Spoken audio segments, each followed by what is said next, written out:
It's truly a stroke of luck.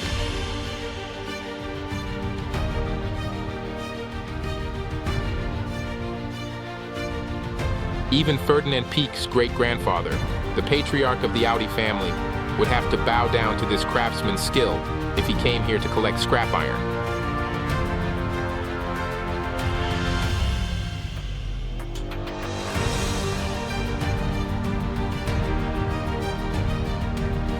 Luck has certainly favored this craftsman.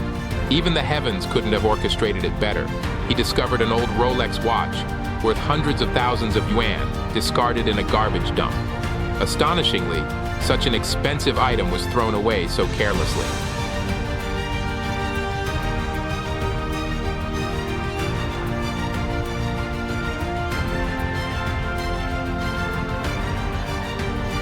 In this day and age, typhoons are everywhere. If you stumbled upon a broken watch, would you pick it up and take a closer look, or just kick it aside? The craftsman didn't do either. Instead, he took a third option. He brought the watch home. Truly, talented people walk their own path. With his father-in-law's 60th birthday just around the corner and a limited budget to work with, he knew this watch would be the perfect gift.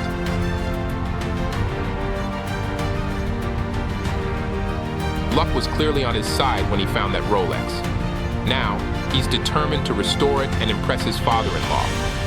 This craftsman is known locally as a master of repairs, and he's confident that once he's finished, no one will be able to tell that this watch was picked up from the trash. Next, the craftsman will walk us through the entire restoration process. The video is a bit lengthy, so be sure to like and save it for later. Every detail is meticulously presented for you. Do any of you recognize which model this Rolex is? How much would it cost to buy one now? Feel free to share your thoughts in the comments or through bullet chats. Let's discuss it together. But first, just how skilled is this craftsman? Let's watch and see if he can bring this Rolex back to life. The entire restoration process is truly remarkable, both soothing and satisfying to watch. By the end, I'm sure you'll be amazed and come to understand the true meaning of hidden masters with hidden talents.